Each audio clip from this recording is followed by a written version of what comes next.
Hello student, आज हम पढ़ेंगे human capital formation in India.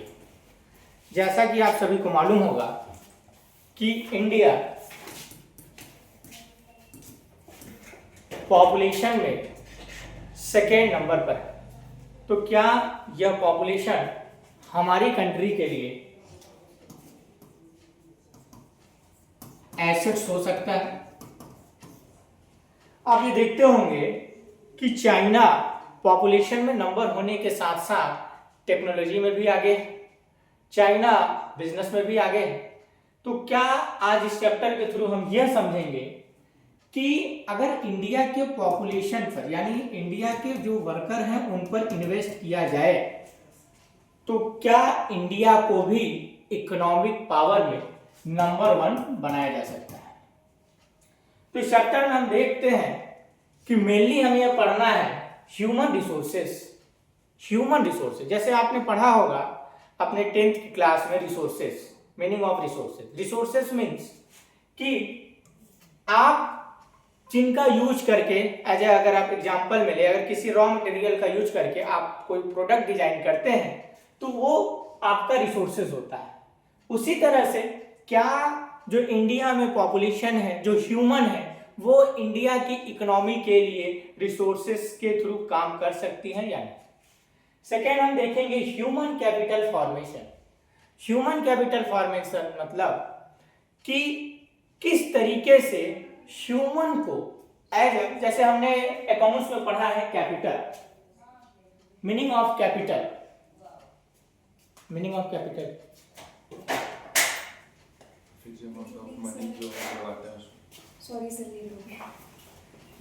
Capital, जैसे आपने कैपिटल पढ़ा है कि हम कोई भी अमाउंट ऑफ बिजनेस स्टार्ट करते हैं और बिजनेस स्टार्ट करते वक्त टाइम जो मनी हम वहां इन्वेस्ट करते हैं उसे क्या कहते हैं, कैपिटल। तो यहां पर भी हम वो कॉन्सेप्ट देख रहे हैं ह्यूमन कैपिटल, यानी यह सिंपल सा मतलब है कि एज ए ह्यूमन पर, एज ए पॉपुलेशन पर जो चीजें इन्वेस्ट हो रही हैं उसे हम क्या नाम देते हैं, ह्यूमन कैपिटल फॉर्मेशन।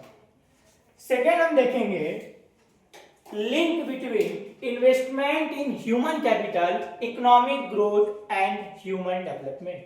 जब आप अपने चैप्टर में जाओगे तो देखोगे कि ह्यूमन कैपिटल और इकोनॉमिक ग्रोथ में क्या रिलेशन होता है। सिंपल सी बात है, अगर किसी कंट्री के पॉपुलेशन पे, वर्कर पे, लेबर पे अगर आप इन्वेस्ट करते हो, उन्हें स्किल देते हो, तो सीधी सी बात है कि आपकी कंट्री का आउटपुट बढ़ेगा। और कंट्री का अगर आउटपुट बढ़ता है तो सिंपल सी बात है कि इकोनॉमिक ग्रोथ होना है। The need for government spending on education and health. सरकार को दो तरीके से खर्चे करने होते हैं। अगर हमें अपनी कंट्री में इकोनॉमिक वे में कंट्री को स्ट्रांग करना हो तो सरकार को एजुकेशन पर इन्वेस्ट करना होता है और हेल्थ। देन आप देखेंगे कि नॉर्मल मीनिंग अगर आप समझें तो नॉर्मल मीनिंग में हम देखेंगे ह्यूमन कैपिटल में think of one factor that has made a great difference in the evolution of mankind. It is human capacity to store and transmit knowledge which they have been doing through conversation, songs, elaborate lecture. But humans soon found out that we need a good deal of training and skill to do things efficiency. Simple सी बात है कि अगर आप किसी भी person, अगर कोई human being है, अगर इस ह्यूमन बीइंग को आप स्किल जनरेट करना चाहते हो तो स्किल जनरेट करने के लिए इसको आपको क्या देना पड़ेगा, ट्रेनिंग देना पड़ेगा, एक्सपर्टीज उस काम में उसको बनाना पड़ेगा। We know that the labour skill of an educated person is more than that of an uneducated person. आप सोसाइटी में देखते हो कि काम लेबर भी करता है, काम डॉक्टर भी करता है, बट डिफरेंस कहां है यहाँ उनके इनकम में? क्यों है? क्योंकि लेबर अनएजुकेटेड होता है और डॉक्टर एजुकेटेड होता है। और एजुकेशन के साथ डॉक्टर में क्या जनरेट किया जाता है, स्किल, और उस काम को लेकर उसमें एक्सपर्टीज जनरेट किया जाता है। more income than the later his or her contribution to economic growth। Simple सी बात है कि जैसे मान लो आज आप पढ़ रहे हो, तो आप पढ़ क्यों रहे हो? सबका मेन मोटो क्या है? पैसा कमाना, है ना? जब मेन मोटो पैसा कमाना है तो आप पे भी तो आपके पेरेंट्स इन्वेस्ट ही कर रहे हैं। भाई आपको नर्सरी क्लास से 12th क्लास तक पढ़ाया, 12th क्लास के बाद आपको कॉलेज कराया जाएगा, कोई सीए करो, है ना, कोई सीएमए करोगे, कोई सीएस करोगे, कोई लॉ करोगे। देन मेन मोटो क्या है लास्ट में? पैसा। तो कहीं ना कहीं जो पेरेंट्स आप पे पैसा इन्वेस्ट कर रहे हैं, कल को आप भी तो उनका रिटर्न देते हो।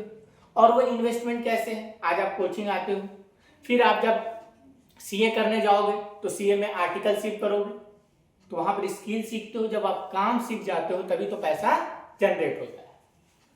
उसके बाद आप देखोगे कि इंडिया में सबसे ज्यादा इनकम जो कैपेसिटी है वो जितने थिंक टैंकर है, थिंक टैंकर मतलब इंटेलेक्चुअल पर्सन, इंटेलेक्चुअल मतलब जो आईआईटी से या एम्स से या सीए टॉप रैंकर हो, तो उनका जो इनकम होता है वो कहीं ना कहीं एक एवरेज पर्सन से तो ज्यादा ही इनकम होता है। ठीक। Social standing and pride enable one to make better choice in life, provide knowledge to understand the change taking place in society. Simple सी बात है कि अगर कोई एजुकेटेड पर्सन होता है देन तो उसका लिविंग स्टैंडर्ड भी सही होता है। और जब लिविंग कहते हैं ना कि जैसे अंबेडकर जी ने कहा है कि जो व्यक्ति एक बार पढ़ लिया, और कहने का मतलब है कि वही पर्सन इस सोसाइटी में सही तरीके से स्टेबल कर सकता है जिसके पास नॉलेज हो। ठीक। तो देन आप देखोगे कि what is human capital. Just as country can turn physical resources like a land into physical capital like a factory, it can also turn human resources like nurses, farmers, teachers, students। आप सब क्या है? Human resources. कहीं ना कोई काम कर रहे हैं, आप पढ़ रहे हो, मैं पढ़ा रहा हूँ, सीए अपना ऑडिट का काम कर रहा है, डॉक्टर अपना ट्रीटमेंट का काम कर रहा है। Society needs sufficient human capital in the first place the form of competent people who have educated and trained. अगर हमें सोसाइटी में जनरेट करना है ऐसे लोगों को तो उन्हें पहला एजुकेट करना पड़ेगा, दूसरा ट्रेन करना पड़ेगा। अब देखोगे आप लोग विलेज से अगर जुड़े हो, आपको एक थिंकिंग जनरेट करनी चाहिए कि सरकार क्यों फ्री ऑफ कॉस्ट एजुकेशन दे रही है। आइए, गवर्नमेंट स्कूल है ना हर जगह, सरकार हर जगह जो ट्रामा हॉस्पिटल से क्यों ओपन करती है, गवर्नमेंट हॉस्पिटल क्यों सरकारें फ्री ऑफ कास्ट एजुकेशन में बीपीएल कार्ड वालों को, मालूम है आपको रूल की नहीं? राइट टू एजुकेशन हमारी कब आया था? राइट टू एजुकेशन 2009 में, ठीक है ना। गवर्नमेंट ने राइट टू एजुकेशन लाके लोगों को राइट दिया। जैसे आपके स्कूल में जो डीपीएच डिपॉल में है, जैसे पहले क्या होता था कि केवल वो बच्चा गवर्नमेंट स्कूल में पढ़ सकता था, बट गवर्नमेंट ने राइट टू एजुकेशन का कॉन्सेप्ट लाके उसमें जो बिलो पॉवर्टी लाइन वाली फैमिली होगी उनके बच्चों को 1 क्लास से 8 क्लास तक किसी भी टॉप मोस्ट स्कूल में फ्री ऑफ कॉस्ट पढ़ने का सिस्टम जनरेट किया। रीजन यही है ह्यूमन कैपिटल। आज आप देखोगे कई सारे ऐसे क्वेश्चन आते हैं प्रेजेंट सोसाइटी से, अगर आप जोड़ोगे तो देखोगे कि मोदी जी का एक प्लान आया था, सुने हो, प्रधानमंत्री कौशल विकास, आप लोग नहीं सुने होंगे। जैसे मोदी जी ने एक प्लान जनरेट किया था मार्केट में, इसमें क्या होता था, इन्होंने हर डिस्ट्रिक्ट में ट्रेनिंग सेंटर बनाया, और ट्रेनिंग सेंटर बनाने के बाद लोगों को सीसीटीवी बनाना, लोगों को कंप्यूटर पे काम करना, लोगों को सिलाई कढ़ाई सिखाना, लोगों को रिटेल का बिजनेस कराना, ये सब सिखाने लगे। रीजन आपको भी मालूम है कि आज आप 12th में हो, कितना इनकम जनरेट कर सकते हो इस एजुकेशन सिस्टम से।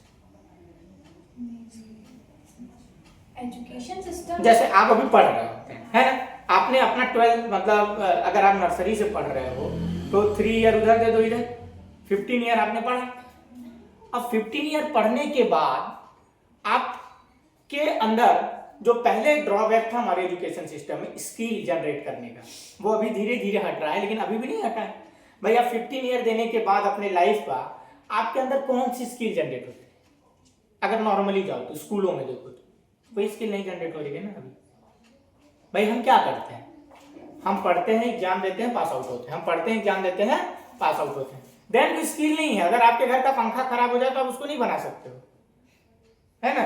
आपके घर का अगर एक प्लग कहीं से डिस्टर्ब हो जाए तो आपको फोन लगाना पड़ेगा।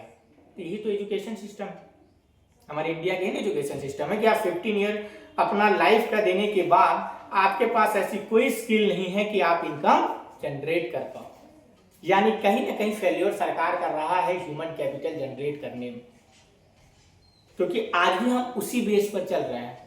और मैं तो मार्केट में काम करता हूं, मार्केट में देखता हूं कि देन आज बीए बीकॉम जैसी कई डिग्रियां गवर्नमेंट ने अप्लाई की है, but after BA, after BCom, after MBA भी लोगों के पास जॉब नहीं है। रीजन स्किल नहीं। एमबीए है बट इस एक्सेल पर काम करने नहीं आता है। आप 12th कॉमर्स हो, लेकिन अगर किसी को कहा जाए भैया टैली पे जनरल एंट्री बनाना है, पुटअप करना है, बिजनेस का ट्रांजैक्शन, कोई नहीं कर पाएगा। बात समझ में आ रही है ना। तो कहीं ना कहीं यह स्कैर्सिटी होती है। उसके बाद देखो, let's understand a little more what human capital means by what are the sources of human capital. सबसे पहला क्वेश्चन जनरेट होता है कि सोर्स क्या है human capital. Is there relation between human capital and economic growth of country. Is the formation of human capital linked to people's all-round development as it is now called human development? What role can the government play in human capital formation in India? यानी कि हम human capital के हमारे source क्या हो सकते हैं, सरकार का क्या रोल हो सकता है, कि कैसे गवर्नमेंट हमारी सोसाइटी में लोगों को एक स्किल बेस्ड पर्सन तैयार करता है। वो अभी काम चल रहा है कुछ हद तक, वो भी मैं पूरा नहीं कहूंगा एजुकेशन सिस्टम में, क्या कि हम लोग को कॉलेजों में कई बार आना जाना होता है, जहाँ हम देखते हैं कि दैन लड़का बीए कर रहा है, कोई मतलब नहीं, 3 साल खराब चले जाते हैं, 5 साल खराब चले जाते हैं, कोई मतलब नहीं। वो बीकॉम के भैया से आप जाकर पूछिएगा, भैया चलिए आपको थोड़ा मेरे शॉप को टैली कर दीजिए, एक्सेल कर दीजिए, नहीं कर पाएंगे। रीजन कि गवर्नमेंट ने उन चीज़ों पर अभी भी ध्यान नहीं दिया है। आप हम ये सोचते हैं ना चाइना आगे, अमेरिका आगे, बट वाई हम लोग क्यों उनके इकोनॉमिक ग्रोथ क्या उनके तक नहीं पहुंच पा रहे हैं?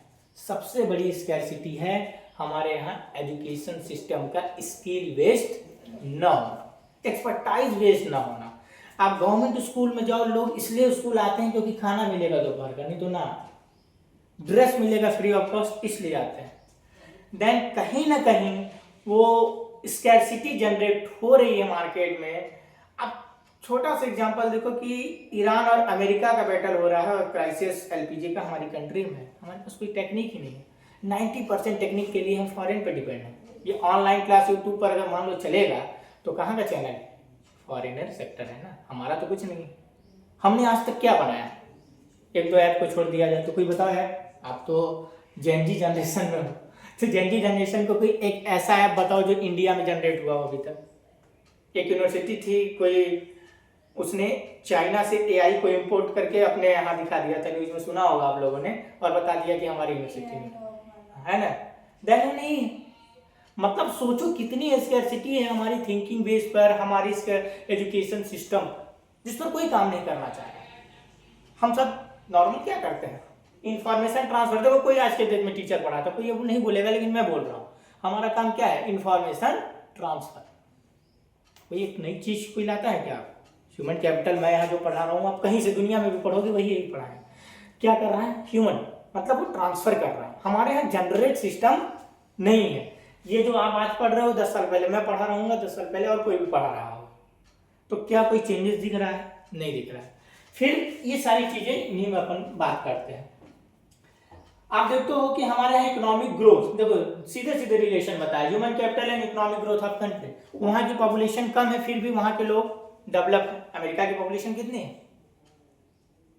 लमसम डेटा इसके अनुसार 35 करोड़, और भारत की 150 करोड़। इसी चीज में हम केवल आगे पॉपुलेशन। अगर इसका सही से यूज कर लिया जाता तो आज हमें किसी भी रिसोर्सेज के लिए या किसी भी टेक्नोलॉजी के लिए दूसरे कंट्रीज पे डिपेंड न रहना पड़ता। देन हम देखते हैं सोर्सेस क्या है, हमारी सरकार ने क्या सोर्सेस लगाए। तो सबसे पहला सोर्स है investment in education is considered as one of the main sources of human capital. यानी सबसे पहले आपको कहाँ इन्वेस्ट करना है? एजुकेशन में। बच्चा जैसे ही 3 साल का होता है उसको पकड़ के पेरेंट्स प्ले स्कूल में, चलो अब बहुत काम हो गया तुम्हारा, अब चलो तुम देश के लिए काम हो। There are several other sources as well. Investment in health. फिर दूसरा हेल्थ में इन्वेस्ट करना। अब पता चले कि टाइफाइड हो गया और पड़े हुए हो बिस्तर पे, 20 दिन छुट्टी ले ली, और 20 दिन अगर तुम छुट्टी ले ली अपने काम से, देखो हम लोग को छोटा लगता है, लेकिन अगर किसी कंपनी के अगर आप मेजर करो कि 10,000 वर्कर छुट्टी पे चले जाते हैं हेल्थ के रीजन से, मान लो अलग अलग सेक्टर की वजह से, मतलब एक ही जगह की नहीं, अलग अलग जगह, तो अगर 10,000 वर्कर अगर मान लो कि 10 प्रोडक्ट बनाते हो तो सोचो कितना लॉस हुआ उस कंपनी में। कहते हैं छोटी छोटी चीजें ही, स्मॉल सेक्टर से ही, जैसे आप माइक्रो और मैक्रो पढ़े होगे, माइक्रो तो शायद पढ़ो, मैक्रो भी पढ़ोगे, दोनों का रिलेशन भी होता है माइक्रो और मैक्रो का। Then investment in health, on the job training. हमारे यहाँ ऑन द जॉब ट्रेनिंग बहुत कम फैसिलिटी है। लड़का पढ़ रहा है तो 4 साल पढ़ ही रहा है, BCom first year, second year, third year, fourth year, फिर एक डिग्री लेके आ जाएगा, तो जाएगा वहाँ कंपनी में जॉब मांगने, कहेंगे एक्सपीरियंस ला, उसको सरकार पढ़ा एक्सपीरियंस दी ही नहीं, कहाँ से एक्सपीरियंस जनरेट करेगा? मोदी जी वजह से नाराज हो सकते हैं, लेकिन क्या करो। What do your parents spend money? तो देखो पूछा ये, why do your parents spend money on education? Parents आपके एजुकेशन पर सबसे ज्यादा स्पेंड करते हैं, क्यों करते हैं? रीजन ये है, खासकर मिडिल लोअर मिडिल फैमिली का क्या ऑब्जेक्ट होता है? लड़का पढ़ेगा, सीए बनेगा, डॉक्टर बनेगा, कलेक्टर बनेगा, तो पैसा कमाएगा, फिर घर लेके आएगा। Like education, health is also considered as an important input for the development of a nation. It is important for the development of an individual. देखो दोनों का है, पढ़ोगे लिखोगे तो आपका भी डेवलपमेंट होगा और घर परिवार का भी होगा, सोसाइटी का भी होगा। कहते हैं मतलब अब तो खेलोगे भी तो डेवलपमेंट हो सकता है। वैभव सूर्यवंशी देखो, मैं 25 साल में पढ़ा रहा हूँ, करोड़ों रुपए कमा रहा हूँ। Who can work better, a sick person or a person with sound health? A sick laborer without medical facilities is, simple सी बात है कि अगर लैक ऑफ मेडिकल फैसिलिटीज हमारी सोसाइटी में होगी तो कहीं ना कहीं जो वर्कर को प्लांट में होना चाहिए था, इंडस्ट्रीज में होनी चाहिए था, वो घर पे होगा, और घर पे होगा तो जनरेट इनकम नहीं करेगा। एक और अपनी सोसाइटी में हम लोग देखते होंगे कि अर्निंग करने वाला एक पर्सन है और कंजम्पशन करने वाले कई होते हैं ना, नॉर्मल कि आप देखोगे कि 10 लोग, एक जॉइंट फैमिली में देख लो कि 10-15 लोग हैं और 2-3 लोग ही काम कर रहे हैं, देन वो सब क्या है? हमारी इकोनॉमी में बर्डन ही है।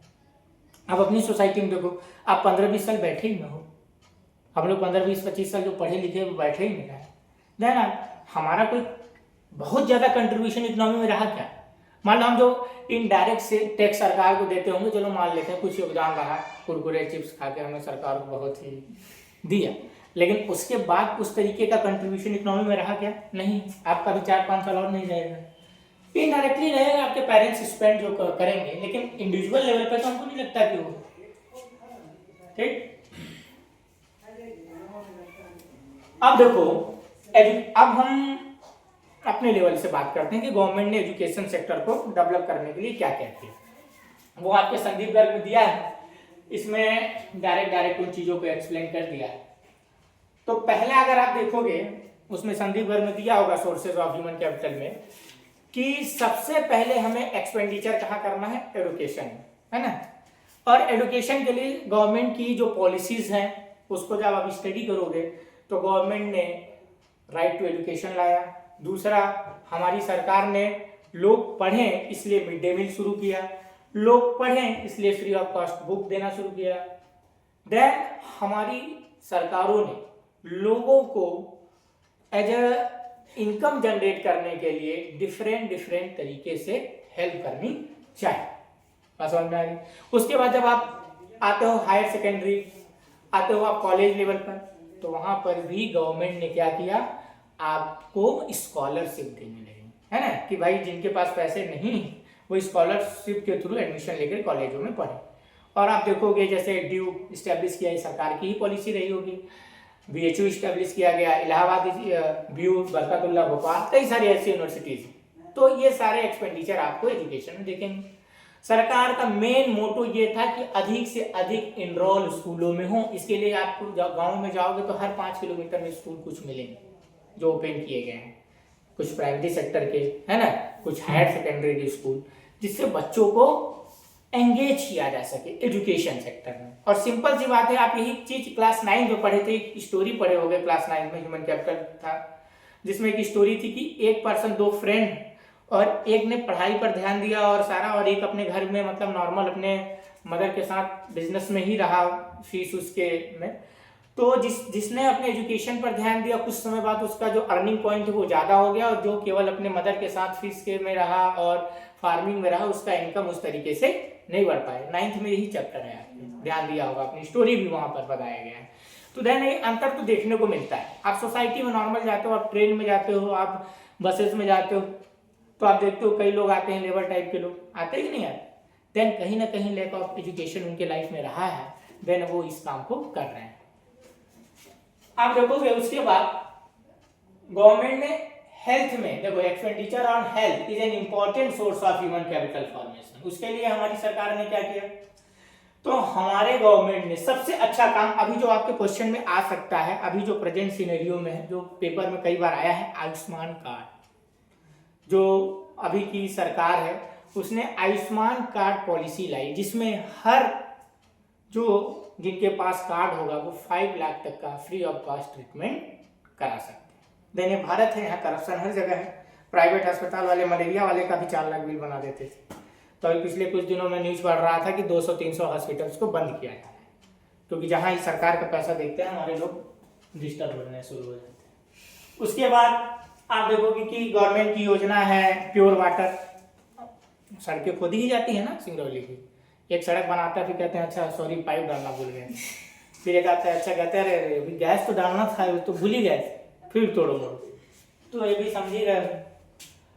तो कहीं ना कहीं, और उसके बाद सरकार ने हर जगह गवर्नमेंट हॉस्पिटल ओपन किए, और जब गवर्नमेंट हॉस्पिटल ओपन किए लोगों को कि फ्री ऑफ कॉस्ट ट्रीटमेंट मिल पाए।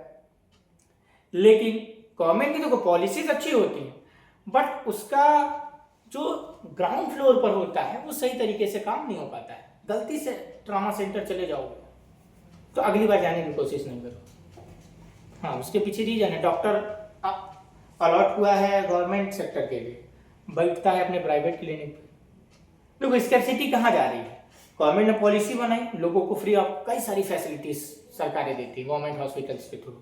लेकिन आप कभी अगर गवर्नमेंट हॉस्पिटल में जाओगे तो देखोगे कि 60% डॉक्टर अपने प्राइवेट क्लिनिक पर मिलेंगे, वो अपने जो गवर्नमेंट ने 60-70,000 सैलरी बेस्ड उनको रखा है वहाँ नहीं मिलेंगे। इसीलिए आज तक इंडिया आज़ादी के बाद पीछे है। सबसे बड़ा रीजन कि सरकारों की पॉलिसी ग्राउंड फ्लोर पर अप्लाई हो ही नहीं पाई। सर तो इसके लिए एक्शन भी लेना हाँ, चाहिए। एक्शन लेना चाहिए बेटा। एक्शन कैसे लिया जाए? आपका लीडर कौन होता है? आप किसको वोट देते हो? मेरे को थोड़ी दोगे, मैं पढ़ा लिखा हूँ ना। समझो बात को। फिर क्या होता है कि ऐसे लोग चुन करके आते हैं आपके पॉलिटिशियन में, जो एमएलए बनता है, कि उससे अगर आप पूछो कि difference between economics and economy, वो ChatGPT से सर्च करके बताएगा। वो आपके थिंक टैंकर है, तो कैसे एक्शन होगा? समझो बात। आप चूज करके किसको बेचते हो। जैसे अभी मैं आपसे कहूंगा कि आपको क्या इंटरेस्ट है एमएलए बनने में, आप कहोगे नहीं, MP बनने में नहीं। तो ऐसी 60-70% हमारी जो थिंक टैंक है, जो इंटेलेक्चुअल माइंड है, वो इन चीजों में जाना ही नहीं चाहती। फिर जाता कौन है? आपके क्लास में बैठा हुआ लास्ट बेंच का बच्चा, जो दिन भर बदमाशी करता था। देन अब नेक्स्ट टॉपिक में हम लोग समझेंगे कि ऑन द जॉब ट्रेनिंग के थ्रू कैसे सरकार ह्यूमन कैपिटल को जनरेट करती है। हो गया।